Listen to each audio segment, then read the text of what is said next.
Para adiyuswa, sasampunipun kita ngrepekaken kidung pasamuan Jawi kala wau. Sumangga pangibadah mirunggan saben dinten Jemuah Adiyuswa ing Jemuah Pon 2 Februari 2026 kita lampahi ing manah kita nggadahi pengaken. Pitulungan kita punika saking Gusti ingkang akare jagat, milanipun siramat lan tentrem rahayu saking Allah Sang Rama lan Gusti Yesus Kristus makuwon ing panjenengan sedaya. Amin. Para adiyuswa, jejer ingkang kita rembak sinau mirengaken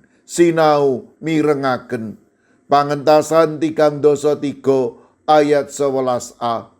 Pangeran Yuwah anggone imbal pangandika karo Nabi Musa iku aben ajeng kaya wong guneman karo kancane. Para adiyuswa, ing wekdal sakmangke sangsaya kathah tiyang ingkang kepingin dipun pirengaken lan prasasat boten purun mirengaken. Bab punika kelampahan awit kathahipun tiyang ingkang asring mungelaken pemanggihipun komentar lan panggresulanipun. Milanipun boten maiben kathah tiyang ingkang angel sanget mangertosi kawontenan lan pemanggihipun liyan. Sesambetan adesipun Musa kalian Gusti caket sanget.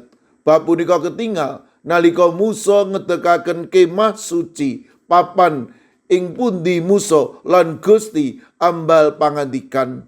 Kemah suci mboten namung kangge papan pangibadah kemawon, nanging ugi kangge Nabi Musa sinau mirengaken pangandikanipun Gusti. Pangentasan 3 ayat 11a ngendika, Pangeran Yuwah anggone imbal pangandika karo Nabi Musa iku aben ajeng kaya wong guneman karo kancani.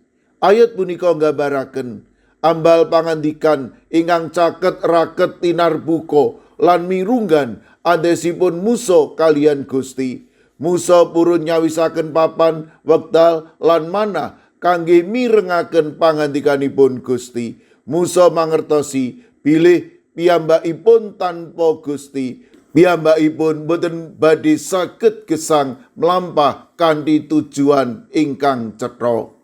Para adiyuswa, mirengaken Gusti boten saged kanthi cara instan, kedah wonten pambudidaya amri saged mirengaken pangandikanipun Gusti, kedah nyawisaken papan pepanggihan kalian Gusti. Nanging kanyatanipun asring kita namung ngendikan ing pandonga tanpa nyawisaken papan kangge wekdal ening sidhem lan mirengaken pangandikanipun Gusti. Milanipun monggo kita sami sinau mirengaken pangandikanipun Gusti. Monggo sami nyawisaken papan lan wekdal mirunggan kangge mirengaken Gusti lumantar pandonga sabdanipun Gusti wekdal ening. Sumangga sami mirengaken Gusti. Amin. Sumangga kita ndedonga.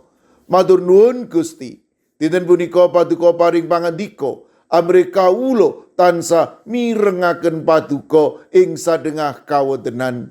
Monggo paduka berek manahipun para adiyuswa ing pundiya papan kawula pitados para adiyuswa tansah setya tuhu mirengaken pangandika paduka. Kawula ugi masrahaken para adiyuswa ingkang nembe nandhang sakit lan ing pemulihan. Kawula pitados paduka ugi ingkang badhe ngreksa paring pitulung lan maringi berkah kawilujengan bagas kesarasan ingkang wetah.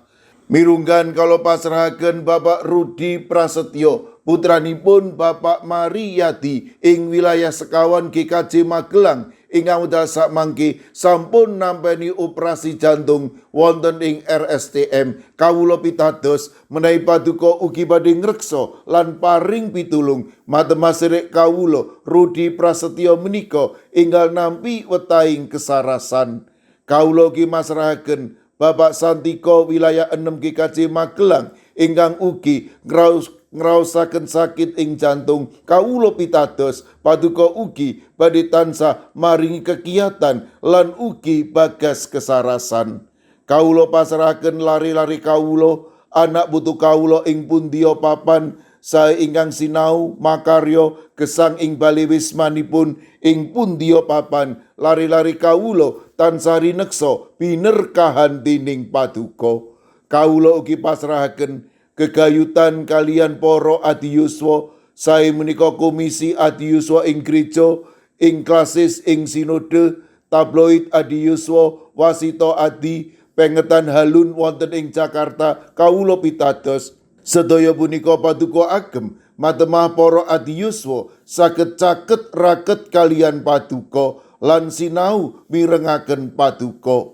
Kawula pasrahaken sedaya pandonga pasambat kawula wonten ing asta paduka Gusti kawula Yesus Kristus ingkang paring berkah, siramat lan tentrem rahayu saking Allah Sang Rama, Sang Putra, tuwin Sang Roh Suci makuwon ing panjenengan sedaya. Amin. Sumangga para adiyuswa kita tutup pepanggihan kita pangibadah Jemua Adiyuswa kanthi ngrepekaken kidung. Sumangga.